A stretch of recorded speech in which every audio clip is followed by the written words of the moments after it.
The email arrived at 8:42 a.m. One sentence. Your role is no longer aligned with operational priorities. No meeting followed. No discussion. Security waited nearby, while HR avoided eye contact. 12 years collapsed into a printed badge request and a quiet escort through familiar hallways. Colleagues stared without speaking. He was not angry. He was being erased. They called him excess cost, as if experience depreciates overnight. His access remained necessary, though. At the desk, he recited the final password slowly, respectfully, hands steady. IT nodded. HR typed. No one listened closely. Politeness disguised the moment. He left carrying nothing, yet leaving behind everything holding their numbers together. 2 weeks later, his silent phone vibrated with an unfamiliar number, and the calm certainty of absence suddenly shifted forever, unexpectedly, outwardly. Before the doors closed behind him, no one realized how much of the company's stability rested on quiet routine. He never competed for attention, never spoke loudly in meetings, never tried to impress visitors. He understood the system because he built most of it, piece by piece, during years when no one cared how things worked as long as reports remained clean. Audits passed under his watch because every discrepancy was corrected before anyone above noticed the danger. When he left, they assumed the files were self-sustaining. A junior employee inherited the responsibility without understanding the architecture behind it. Weeks passed before anyone sensed the shift. Then the audit notification arrived, precise and urgent, and his absence finally carried weight that no one could ignore. The new analyst sat at the desk, determined to prove competence, unaware of the invisible structure behind each password request. The system rejected every attempt. IT joined, checking servers and permissions while legal waited for access to financial folders that suddenly appeared locked. Hours passed with quiet tensions spreading through the department. Someone finally leaned forward to read the password he had spoken during his exit. The words were spoken slowly, almost reluctantly, revealing a truth they had dismissed as routine. Good luck with the audit. A silence settled across the group, not amused and not angry, only aware of what the message implied. That afternoon, an external authority requested immediate documentation. The urgency in their voices confirmed what they feared. The missing man now shaped the investigation.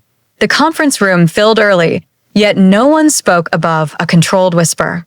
Files were stacked on the table, each one holding numbers that no longer matched the confidence the company once projected. Auditors reviewed transactions with calm precision, asking short questions that revealed widening gaps. Managers exchanged uncertain glances, unable to explain why reconciliations collapsed the moment his work disappeared. Every answer led to another discrepancy, each one pointing to the unseen effort he once carried without recognition. The atmosphere thickened as the realization became impossible to dismiss. Everything clean had been maintained by one steady hand, not by automated systems or temporary staff. When the final summary was presented, someone finally murmured a suggestion. They needed to call him, just to clarify the truth. His phone rang in the late afternoon while he reviewed a small project in quiet satisfaction. The company name appeared on the screen, familiar yet distant. He answered with measured calm, listening as voices shifted between urgency and forced politeness.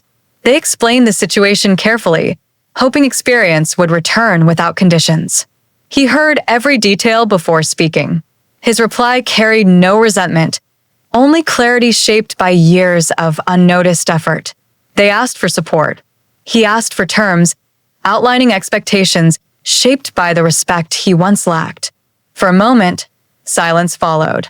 Then they agreed to continue the conversation. When he ended the call, he felt no triumph. The clock controlling the audit continued to move. Whether they earned his assistance remained entirely in their hands. Within days, the consequences accelerated. Fees accumulated while regulatory deadlines approached with no margin for delay. Departments scrambled to repair incomplete files, meeting late into the night without progress. Reputation once used to impress clients now appeared fragile under questioning. He observed the unfolding events from a distance, neither pleased nor bitter, simply aware that this was the natural cost of overlooking the quiet structure he once maintained. Attempts to reconstruct his methods failed because no one had studied the logic behind them. Slowly, the company recognized the magnitude of their oversight. Then a formal letter arrived, written with respectful language and generous compensation. It exceeded his former salary by a wide margin. The offer acknowledged something they had never admitted when he still worked there. The meeting took place in a small office chosen for privacy rather than grandeur. Executives greeted him with restrained sincerity, their posture softened by the weeks of disruption. They spoke carefully, aware that authority no longer belonged entirely to them. He listened without interruption, observing the shift in tone that came from necessity rather than familiarity. They presented opportunities for reintegration, hoping to restore stability by bringing him back into the structure he once upheld. He declined a full return, explaining that the season for that level of commitment had passed. Instead, he accepted a short advisory role with terms suited to his time and expertise. When he stepped outside, he felt lighter. He left not as an employee, but as someone who reclaimed dignity. The aftermath revealed truths the company had ignored for years. The turmoil was never caused by a password or a delayed file. It was the predictable collapse that occurs when organizations forget the people who uphold their foundations. Experience rarely demands attention. It works quietly, preventing errors that others never notice.